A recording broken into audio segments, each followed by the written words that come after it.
Okay, what we did.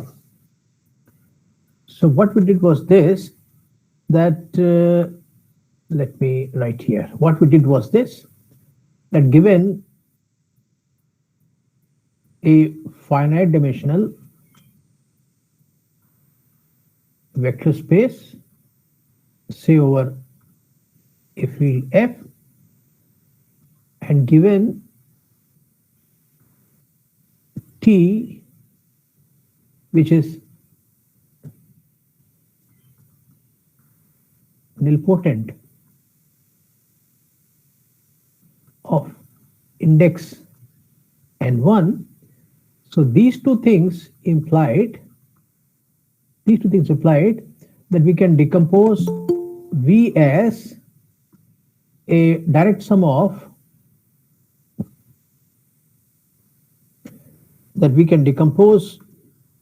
V as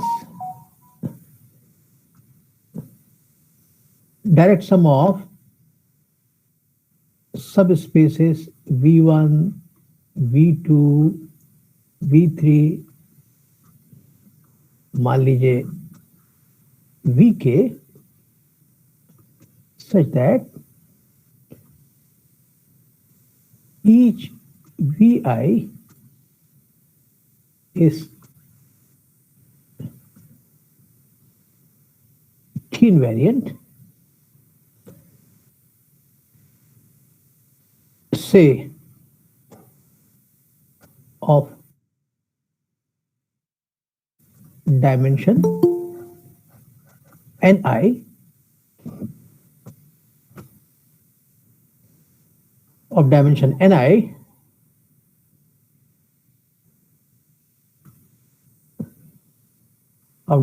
Ni, with n1 greater than n2 greater than n3 greater than etc.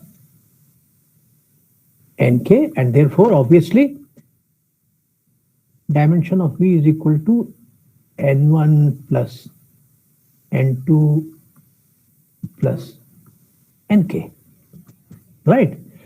And after we did this thing, we then gave a definition of what we called as a cyclic subspace with respect to T. And then we noted that each of these V1, V2, V3, Vk were cyclic subspaces. So I can add here, each Vi is a T invariant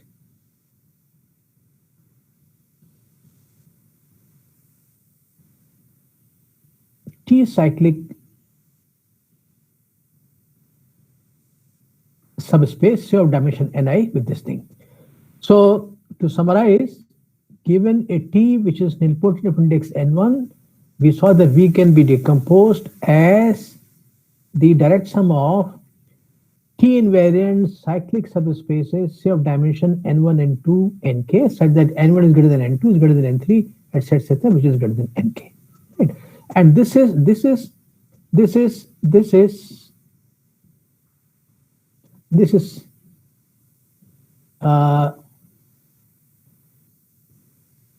referred to as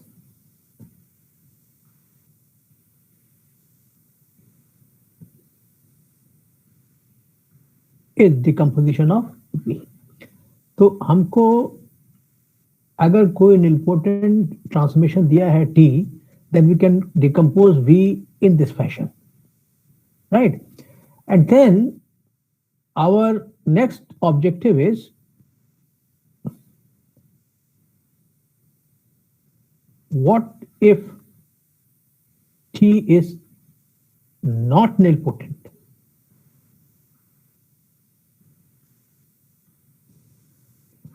ठीक है, तो answer जिसको लेने में time लगेगा, we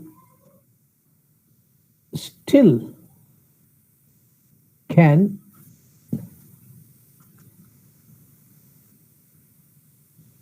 decompose T. So that's surprising.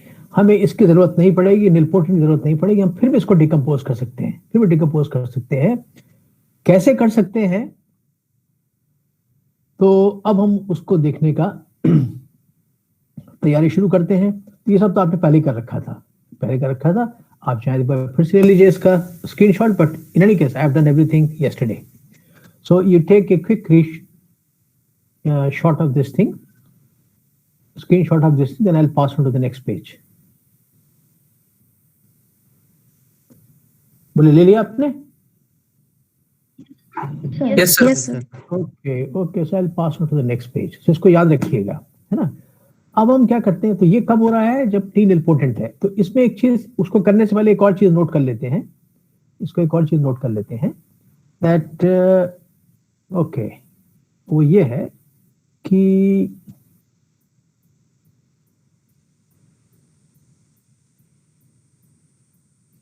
For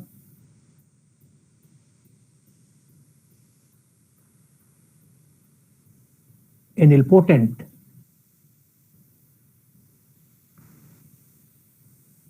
T, if V can be decomposed in more than one way, एक ये है,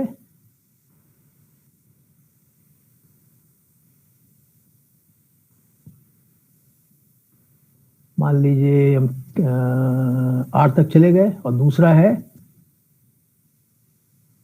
V को एक और डिकम्पोजिशन है, मान लीजिए W1 W2 W3 WS, where VIs as well as WIs are T cyclic subspaces of V, say of dimensions Ni and Mi,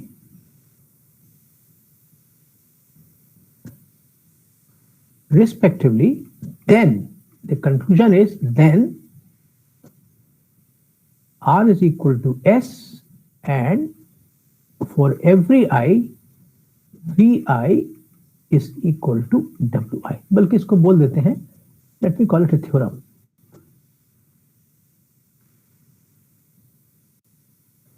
तो ये कहता है कि ये तो हम देख चुके हैं कि अगर टी निलपोटेंट है तो V को हम डिकम्पोज कर सकते हैं.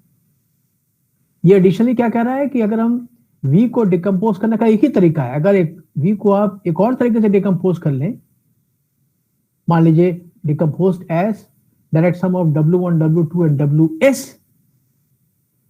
जहां पर कि जैसे V1 V2 V3 VR T cyclic थे, वैसे ये भी टी साइक्लिक अगर है, तो हम पाएंगे कि नहीं, जितने इसमें है डिकम्पोजिशन में सब स्पेस, उतनी ही संख्या इसमें भी है, यानी R बराबर S के हो गए, ये भी नहीं. और अगर आप ठीक से अरेंज कर लें तो VI बराबर V1 बराबर W1 हो जाएगा, V2 बराबर W2 हो जाएगा, V3 बराबर W3 हो जाएगा, वगैरह वगैरह. Right, that means V admits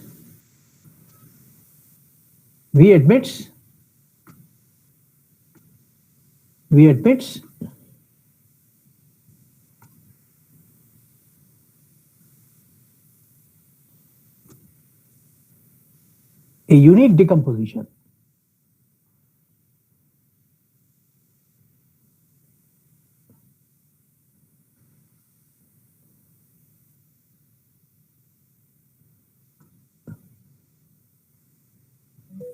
like one. Unique है, ये यूनिक है, राइट, ये यूनिक है. So let us prove it. उसके बाद हम जो वो चीज करेंगे जिसके बारे में अभी हमने आपको जिक्र किया था.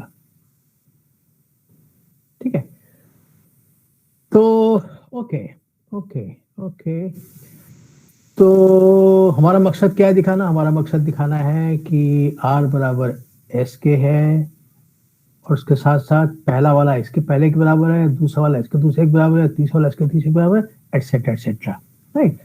तो मान लेते हैं हमने इन दोनों का एग्जामिन करने शुरू किया। पहले हमने W1 और V1 को कंपेयर किया, हो सकता है बराबर हो जाए, फिर इस पर चले जाएंगे।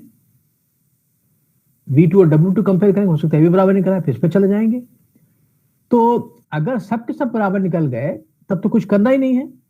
मान लीजिए ऐसा नहीं है, मान लीजिए ऐसा नहीं है, सपोज इसको बोल देते हैं number 2। Suppose this is the first index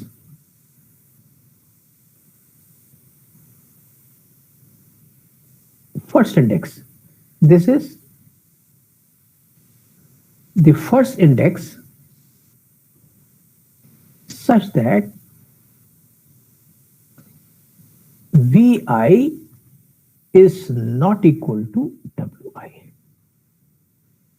जिसका मतलब ये हो गया कि V1 बराबर W1 के है, V2 बराबर W2 के है, और करते करते Vi-1 भी Wi-1 के बराबर है, लेकिन Vi बराबर Wi, ये पहला मिला आपको, ठीक है। अगर ऐसा हो गया, फर्दर लेट ये बराबर नहीं है, तो दोनों डायमेंशन बराबर नहीं होगी। इसकी डायमेंशन Ni है, इसकी डायमेंशन Mi, चूंकि बराबर नहीं, तो मान लीजिए कि Mi जो है वो Ni से छोटा है, या Ni को Mi छोटा मान लीजिए, वैसे आर्गुमेंट हम थोड़ा सा चेंज कर देंगे। तो चूंकि दोनों बराबर नहीं है, तो ये तो आपका हो गया। Now what we do is the following. Okay.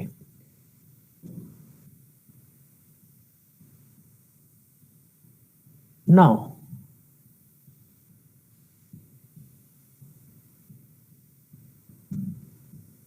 note that अगर आपने t to the power mi को v पे लगा दिया, so this, note that from the first decomposition, this is equal to v1 direct sum v2 direct sum v3 direct sum vr, and this is equal to t to the power mi v1 direct sum t to the power mi v2 direct sum t to the power mi vr, ये हो जाएगा। और आप अगर भूले नहीं हो, बल्कि हम याद दिला देते हैं कि हम लोगों ने एक चीज देखी थी, वो कहाँ थी, वो शायद इस पे थी, ये खुल जाए तब समझ में आएगा।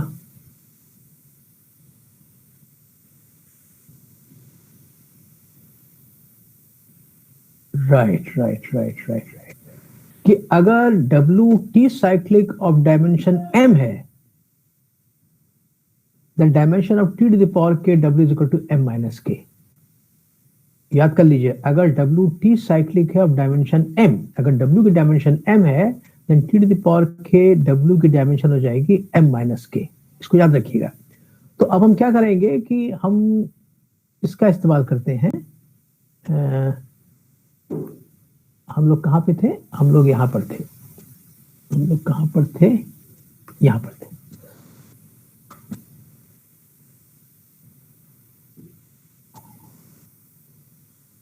तो अब हम क्या करते हैं? therefore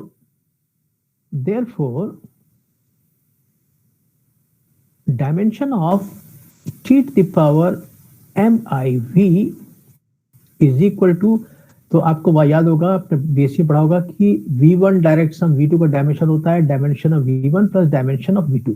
तो इसका डायमेंशन हो जाएगा इसका डायमेंशन प्लस इसका डायमेंशन प्लस इसका डायमेंशन। इसका डायमेंशन क्या हो जाएगा, चूंकि v1 का डायमेंशन n1 है, so T to the power mi का डायमेंशन क्या हो जाएगा उस रिजल्ट के मुताबिक n1 माइनस mi। और चूंकि v2 का डायमेंशन n2 है, इसका हो जाएगा n2 माइनस mi। और ये सिलसिला चलता जाएगा, एक स्टेज पर आपके पास आएगा T to the power mi vi, तो वहां जाएगा ni माइनस mi, और फिर और कुछ आएगा, चलता जाएगा। ठीक है, वैसे ही सो therefore dimension of t to the power mi v is equal to n1 minus mi plus n2 minus mi plus एक स्टेज पर आपको मिलेगा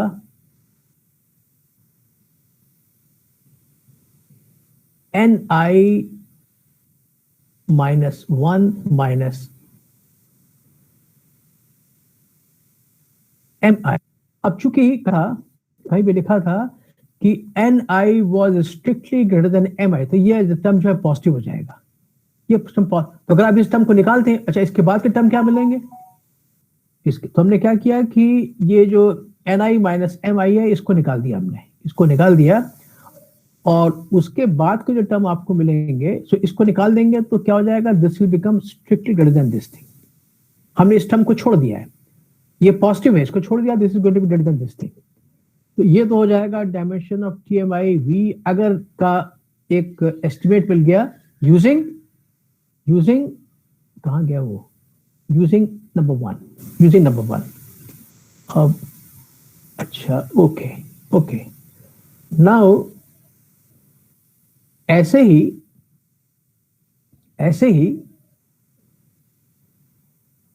also using the second decomposition, क्यों नहीं आ रहा यहां पे,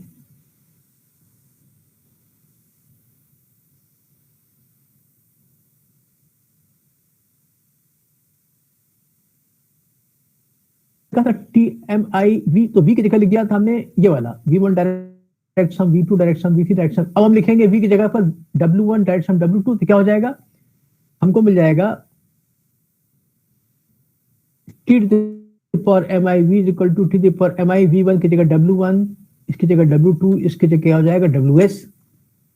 इसलिए इसकी डायमेंशन क्या हो जाएगी, dimension of T to the power mi w1, w1 की डायमेंशन क्या है, m1 है, तो इसकी क्या हो जाएगी, इसकी हो जाएगी m1 माइनस mi। जैसे यहां लिखा था इसकी जगह क्या हो जाएगा m1 माइनस mi, इसकी जगह क्या हो जाएगा m2 माइनस, वो हम लिखना चाहते हैं तो हम ये सब स्टेप गायब कर देंगे। Also using 2 we likewise see that dimension of the same t to the power miv is equal to, इसकी जगह पे m1 इसकी जगह पे m2 लिखते हैं, m1 minus mi plus m2 minus mi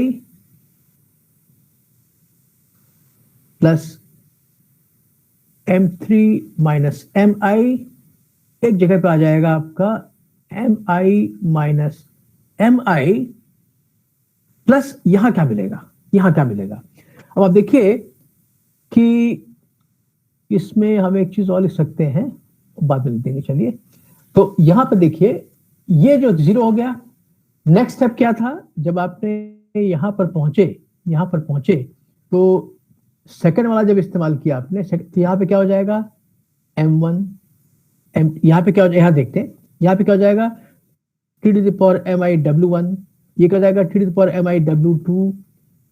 फिर करते करते करते करते एक स्टेज पर आपके पास ये भी आएगा बीच में, T to the power M I W I भी आएगा। फिर क्या आएगा, T to the power M आई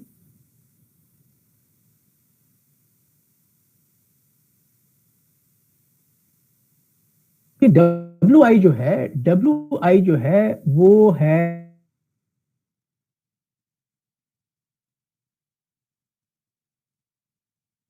ये आपका 0 हो जाएगा, ये आपका 0 हो जाएगा, ये आपका 0 हो जाएगा।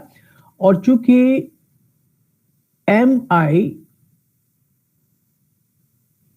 इज ग्रेटर देन और equal to M I plus one etcetera etcetera, तो ये भी आपका 0 हो जाएगा। हम फिर से एक बार रिपीट कर रहे हैं, जब आपने सेकंड का इस्तेमाल किया तो क्या हो जाएगा, T to the power M I V is equal to T to the power M I W one that sum T to the power M I W two. तो T to the power M I W one क्या, वो result जो हमने पहले दिखाया था उसके हिसाब से, जो कि डब्ल्यू वन की डायमेंशन m1 है, तो इसकी डायमेंशन क्या हो जाएगी, इसकी डायमेंशन हो जाएगी m1 माइनस एम आई, जो कि हमने यहां लिखा।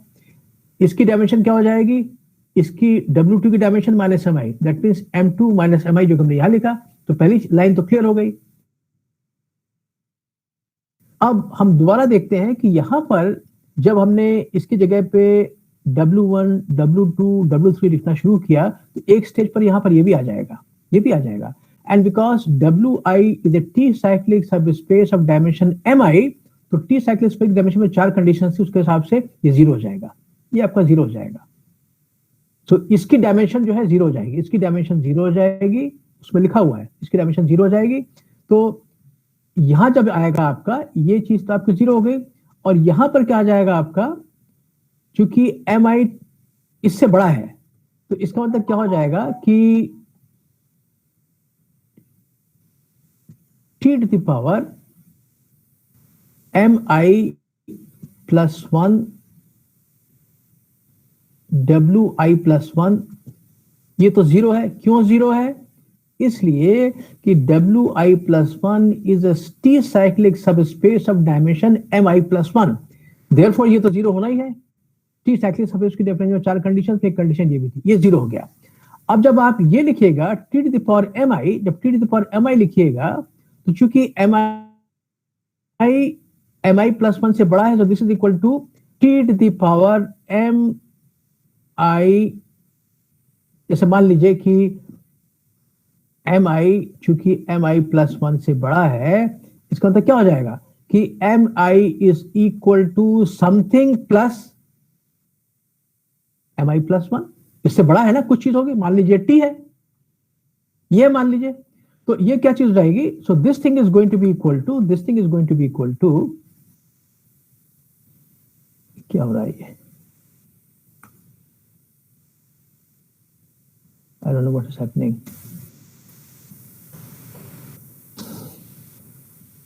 इसको मिटा नहीं पा रहे हम, क्यों नहीं मिटा पा रहे, why it is not behaving. चलिए खैर छोड़िए। तो ये हम कह रहे थे ये इससे बड़ा है, इसका मतलब कि M I is M I plus one something, that something को मान लीजिए टी बोल दिया, तो हम इसको लिख सकते हैं, इसको आई कैन राइट, अरे क्या हो रहा है, this I can write as t to the power t plus mi plus 1, which is equal to t to the power t to the power mi plus 1। लेकिन t to the power mi plus 1 wi plus 1 पहले से 0 है, तो जब हम यहां पर एक तो t to the power mi w1 i आ गया, वो 0 हो गया। फिर आ जाएगा T to the power M I W I plus one, तो जब ये 0 है तो टी टू द पावर कहाँ लिखा था, हाँ ये जो चीज है T to the power M I इसके बराबर है, तो इसका मतलब क्या हो जाएगा, T to the power M I W I plus one will be equal to T to the power T to the power M I plus one W I plus one. ये चीज जीरो है, ये चीज zero है, ये चीज zero है, because W I plus one is cyclic T cyclic subspace of dimension M I plus one. ये चीज आपकी जीरो है, ये जीरो हो जाएगी। तो कहने का अर्थ ये हो जाएगा कि जब हम यहां पर W1 W2 वगैरह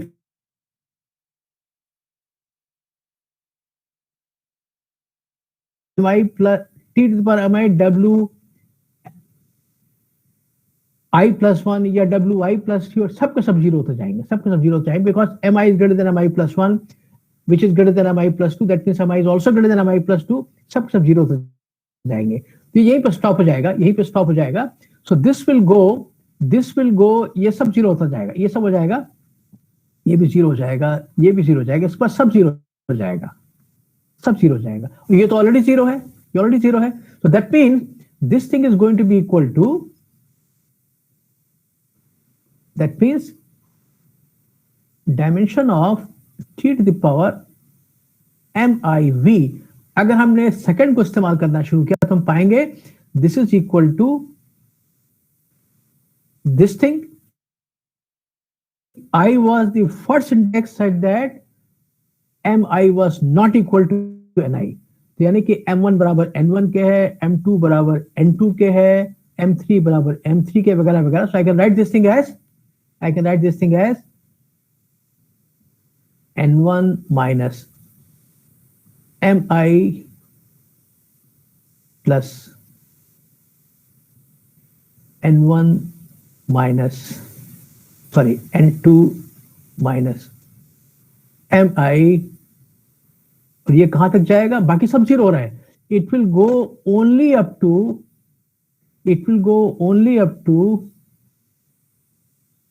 n i minus 1 minus mi, यहीं तक जाएगा, ये यहीं तक जाएगा, mi minus 1 तक जाएगा, यहीं तक जाएगा। तो अब आपके पास दो चीजें मिली। एक चीज तो आपको ये मिली कि dimension of left hand side पे यहां भी ये लिखा है, यहां भी ये लिखा हुआ है, लेकिन यहां पर ये स्ट्रिक्टली बड़ा है इससे, और यहां पर आ रहा है कि इसके बराबर है। यहां पर क्या आ रहा है, ये इसको बोल देते हैं, मान लीजिए इसको बोल देते हैं स्टार, और इसको बोल देते हैं double star.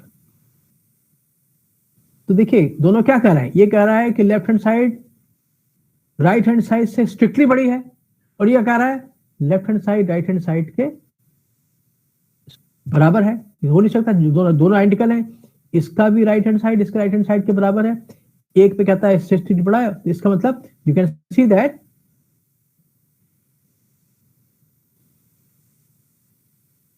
star and this are contradictory। ठीक है, और ये कंट्रडिक्शन का वजह क्या थी, हमने माने suppose i is the first index such that vi is not equal to wi। इसका मतलब ऐसा कोई i नहीं मिलेगा, यानी कि हर vi बराबर हर w जाएगा। so that means therefore for every i vi is equal to wi। ये आपको मिल जाएगा, ये चीज आपको मिल जाएगी। तो हर i के लिए vi will be w, यानी कि v1 बराबर w1 हो जाएगा, सब बराबर होते जाएंगे, एंड दैट प्रूव्स राइट।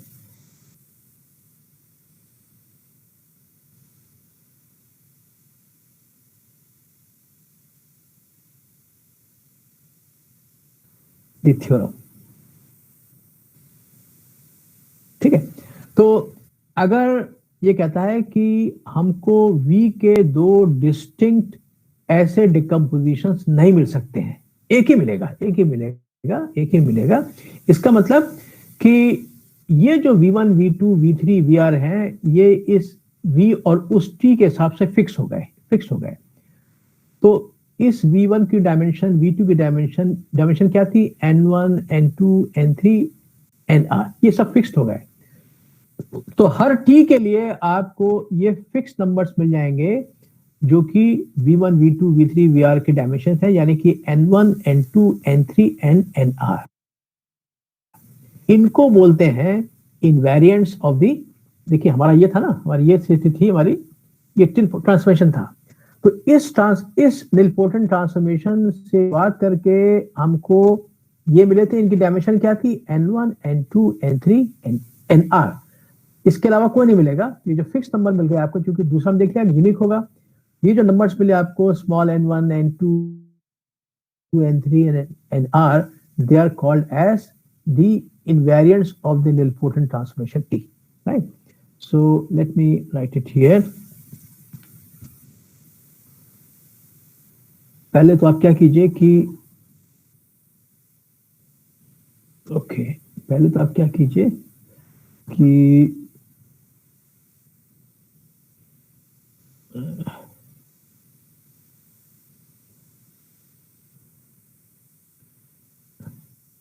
इसका स्क्रीनशॉट लीजिए पहले, इसका स्क्रीनशॉट लीजिए। यस सर, हो गया सर। देन चूंकि कुछ हिस्सा पेज को एक्सीड कर गया है, तो हम यहाँ पे डेफिनेशन लिखते हैं, तो उसका भी ले लीजिएगा स्क्रीनशॉट। सो यहां पर लिखते हैं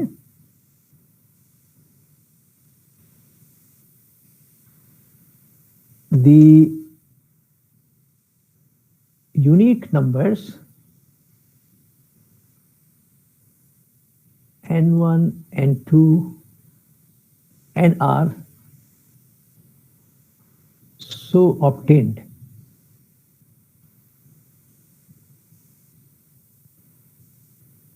are called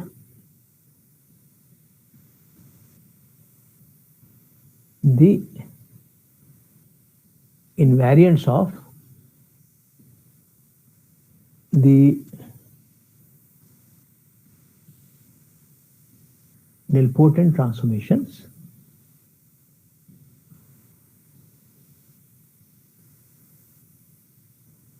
T. They are called invariants.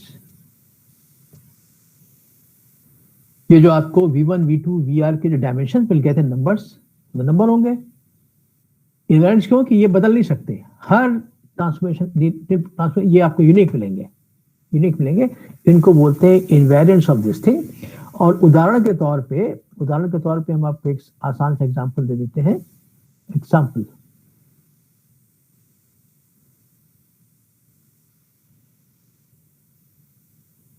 Right,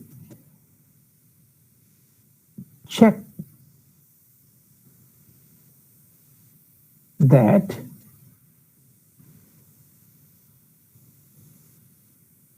the matrix A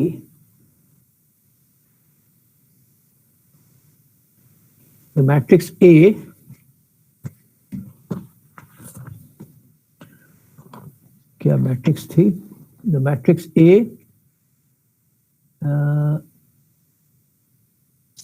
0, 1, 1, 0, 0, 0, 0, 0, 0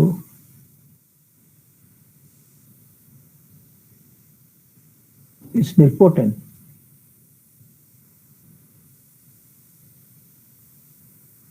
Find its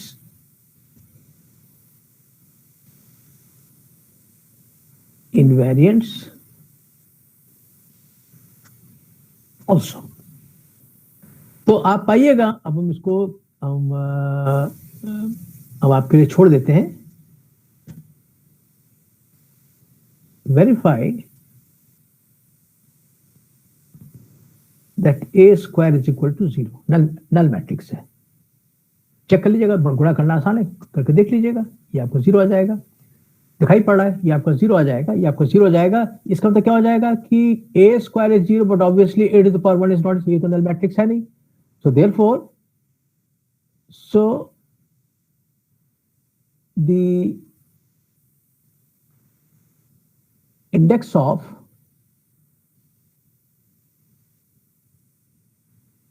nilpotency of A is obviously 2, because a to the power 2 is equal to 0, but a to the power 1, which is this matrix itself, is of course not 0. दिखाई पड़ रहा है, तो 2 हो गई. अब हमको निकालना है इसके इनवेरिएंट्स, लेकिन यहां पर हमने बिल्कुल आसान कर दिया है. देखिए, आप याद कीजिए हमारा जो प्रूफ था उसमें जो हम लोगों ने ये निकाला था, सबसे पहले क्या किया था कि v को ब्रेक किया था as v1 direct sum, w किया था. कैसे किया था? t निलपोटेंट था, ऑफ इंडेक्स मान लीजिए n1, तो हमको एक एलिमेंट मिल गया था x such that t to the power n1 minus 1 x was not equal to 0. फिर हमने क्या किया था कि एक बेसिस डेली चीज के एलिमेंट्स क्या थे? x, tx, t square x, t to the power n minus 1, सब पूरा नोट कीजिएगा, उसको देखिएगा, है ना, उसको देखिएगा. तो एक हमने दी थी जिसके एलिमेंट्स क्या थे? x, tx, t square x, up to t to the power n1 minus 1 x, एक बेसिस मिल गई थी. और इससे जो सब स्पेस जनरेट किया था उसी का नाम v1 था. तो इसकी डायमेंशन क्या हो जाती थी? n1 हो जाती थी. तो जो t अगर निलपोटेंट है तो उसके इनवेरिएंट्स में पहला क्या हो जाएगा? जो इंडेक्स ये n1 हो जाएगा. फिर नेक्स्ट इसको फिर w को डिकम्पोज किया था एज v2 प्लस w2, फिर w2 को किया था एज v3 प्लस w3 वगैरह वगैरह, और अंत में हमको मिल गया था v1 direct sum, v2 direct sum, v3 वगैरह. तो इसकी जो इंडेक्स इंडिपेंडेंसी थी वो तो v1 की डायमेंशन थी, बाकी की उससे कम थी या बराबर भी हो सकती थी. तो इनवेरिएंट्स में जो पहला जो आप संख्या अगर आप ले रहे हैं इन डिक्रीजिंग ऑर्डर, तो पहला संख्या क्या हो जाएगी? जो t का निलपोटेंसी इंडेक्स है, तो यहाँ पर 2 है. इसके इनवेरिएंट्स क्या हो जाएंगे? इसके इनवेरिएंट्स हो जाएंगे, so let me right,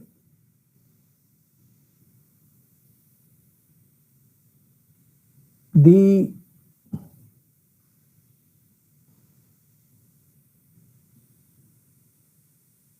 invariants of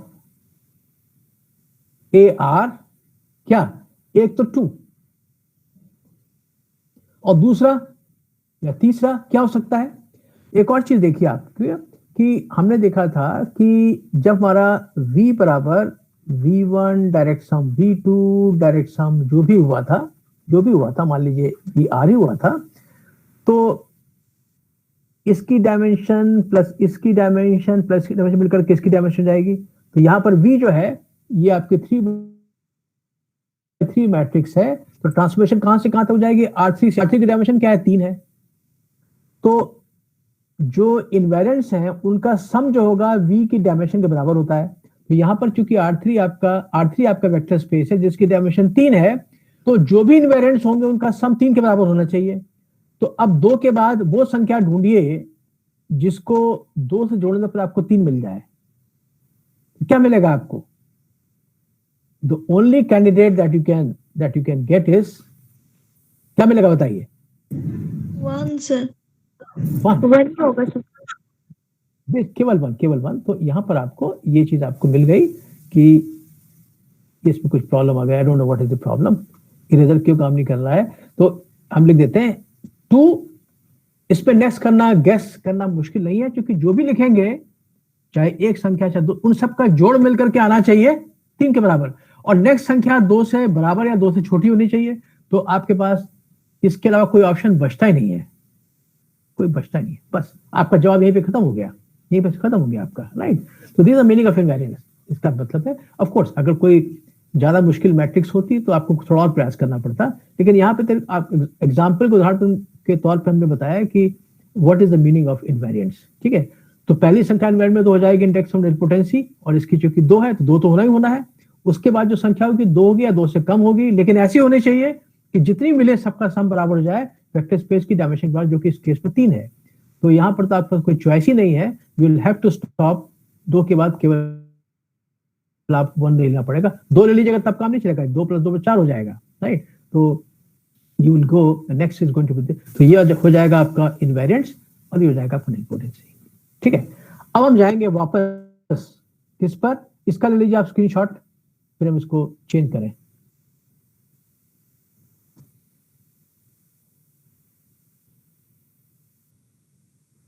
हाँ जी, हो गया।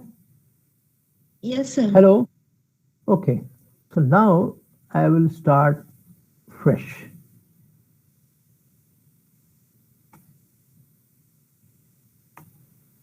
ओके, तो अब क्या है कि लेट मी, पहले हम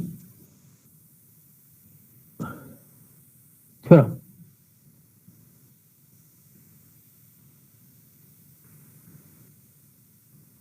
let V be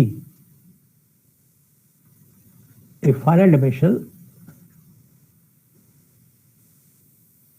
vector space over F and T be distinct। अब आपको एक चीज याद दिला दें कि इसको मिटा भी देंगे कि अगर F फील्ड है, so this is the ring of polynomials in X with coefficients in F, ठीक है, and this is what is called as a unique factorization domain, यानी कि इसके हर एलिमेंट को you can factorize uniquely as a product of powers of distinct irreducible polynomials। जैसे कि z में क्या होता है, z में क्या होता है कि कोई भी नंबर ले लीजिए, 10, 12, 20, 21 को, you can always write it as a product of prime power, है ना। 10 क्या है, 10 बराबर है 2 इंटू 5, है ना। 12 क्या है, 2 स्क्वायर इंटू दिस थिंग, ये सब प्राइम हो गए, राइट। तो वैसे ही इसमें क्या होता है कि हर पॉलिनोमियल को यू कैन राइट एज जो प्राइम नंबर का करस्पॉन्डिंग क्या होता है पॉलिनोमियल, उसको बोलते हैं reducible polynomial. You can write it as for example q1 x to the power l1, q2 x to the power l2 वगैरह वगैरह। मान लीजिए qx x to the power lk, where q1x, q2x, qkx are distinct irreducible polynomial, where 2 and prime are distinct primes। जैसे prime से prime का corresponding क्या है, irreducible polynomial। irreducible polynomial क्या हो जाएगा, irreducible polynomial का अर्थ क्या हो जाएगा कि you cannot factorize them as product of polynomials of lower degree, ठीक है। तो ये नॉन कांस्टेंट पॉलिनोमियल, तो ये आपके ये प्रॉपर्टी है यूनिक फैक्टराइजेशन डोमेन की, that each element can be uniquely factorized as powers of product of distinct irreducible polynomials, ठीक है। So now coming back to this thing, let me be a finite dimensional vector space over F and T with this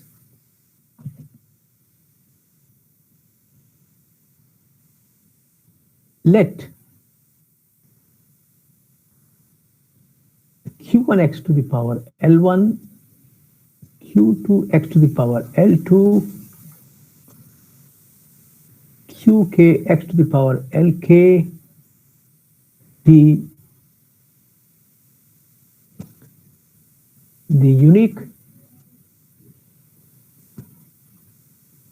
factorization of the minimal polynomial of t in fx,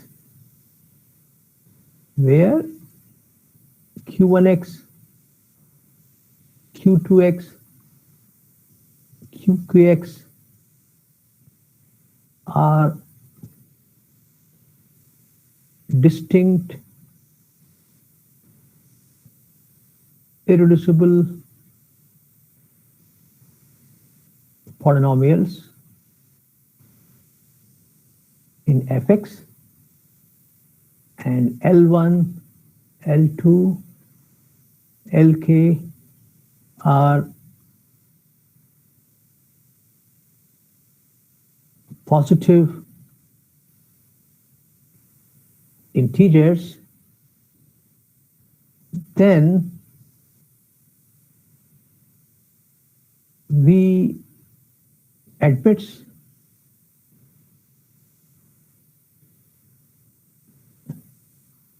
A decomposition like v is equal to v1 this sorry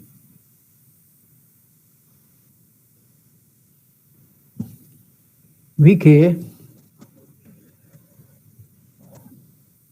where each vi is a non-zero t invariant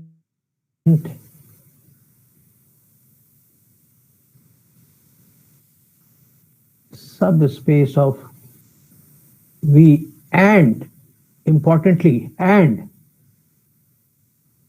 the minimal polynomial of q I t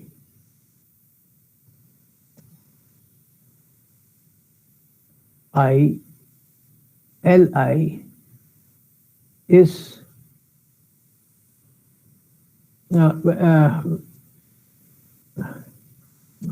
हमारी भाषा गड़बड़ा गई, and this is the minimal polynomial of ti, where ti का मतलब है t restricted to vi for every i. Statement थोड़ा सा लंबा बन गया है, लेकिन जब हम एक्सप्लेन करना शुरू करेंगे तो आपको समझ आ जाएगा कि इसमें ऐसी कोई घबराने वाली बात नहीं है, राइट। सारांश ये है, डिटेल आप भूल जाइए, सारांश ये है कि कोई भी ट्रांसफॉर्मेशन हो, चाहे निलपोटेंट हो चाहे ना हो, उसका तब भी हमको v का एक डिकम्पोजिशन मिल जाएगा। और बाकी चीज डिटेल है, ये v1 v2 v3 क्या है, ये सब डिटेल अलग चीज है, इनके मेरा फॉर्मूला क्या हो। लेकिन मुख्य चीज क्या है कि चाहे टी निलपोटेंट ना भी हो, तब भी हमको v का एक डिकम्पोजिशन मिल जाएगा। और ये फिर कुछ एक्स्ट्रा चीजें, लेकिन ये कि हमको मिल जाएगा, मुख्य चीज मिल जाएगा, राइट। तो इसको हम पूरा तो नहीं करेंगे आज, कर ही नहीं सकते, मतलब क्योंकि टाइम ही नहीं है, but at least I will give you some idea, I will give you some idea. देखिए कहानी ऐसे शुरू होगी कि ये टी जो है इसको बिलोंग करता है। तो मान लीजिए late px be the minimal polynomial of t, then ये हमको दिया गया है कि जो मिनिमल पॉलिनोमियल है उसी का ये फैक्टराइजेशन है, यानी कि q1x l1 q2x l2, ये तो दिया ही हुआ है हमको। तो हमको ये जानकारी दी गई है और इसके बेसिस पे हमको ये v1 v2 v3 vk तलाशने हैं, राइट। तो हम क्या करेंगे कि ये put to be the kernel of qi t li। देखिए इससे आप घबराइए मत। अब चूंकि ये हमारा इरेजर काम नहीं कर रहा है, तो ये फालतू में यहाँ पे आ रहा है, अच्छा मिट रहा है, ओके दैट्स गुड, हमें सबकी जरूरत नहीं है।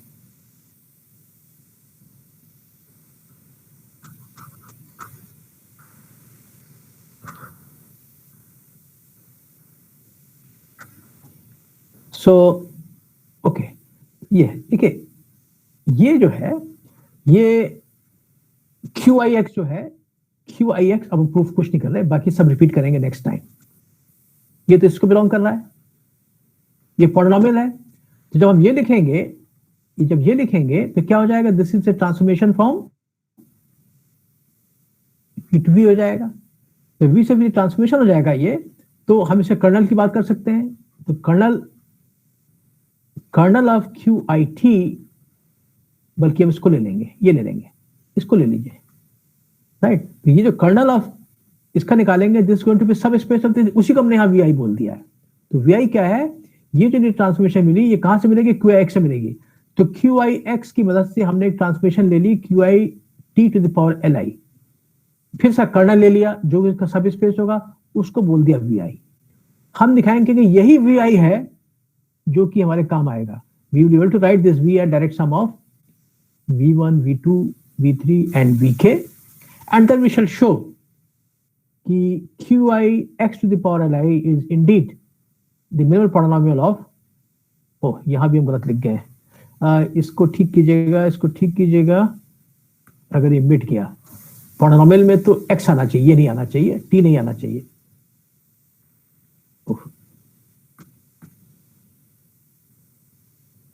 ओके, इसको ठीक कर लीजिएगा, आज ही कर लीजिएगा। तो यहां पर आना चाहिए था,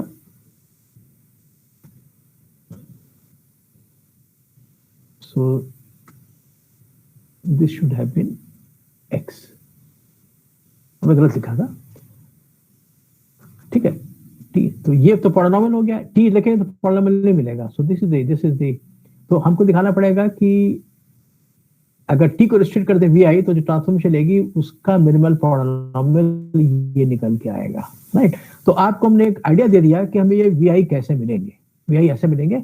बाकी चीज तो प्रूफ है कि हाँ ये VI वाकई में T रिड्यूसिबल है, नॉन जीरो है, और वाकई में इनका डायरेक्ट सम V मिल जाएगा, और फिर अंत में इसका मिनिमल पॉलिनोमियल ये निकल के आएगा। वो डिटेल अलग है, लेकिन प्रूफ का जो मुख्य पार्ट है कि VI है क्या, ये VI है, और फिर यही VI सही साबित होंगे, ये तो प्रूफ का अलग से पार्ट हो जाएगा, राइट। तो this we can take up tomorrow, ठीक है, ओके। इसका स्क्रीनशॉट ले लीजिए, then we stop here for today, okay. Hello, Okay, sir. Thank you. okay. Thank you, sir. Tomorrow we shall start with the proof. Thank you, sir. Thank you, sir. Thank you, sir. Thank you, sir. Okay.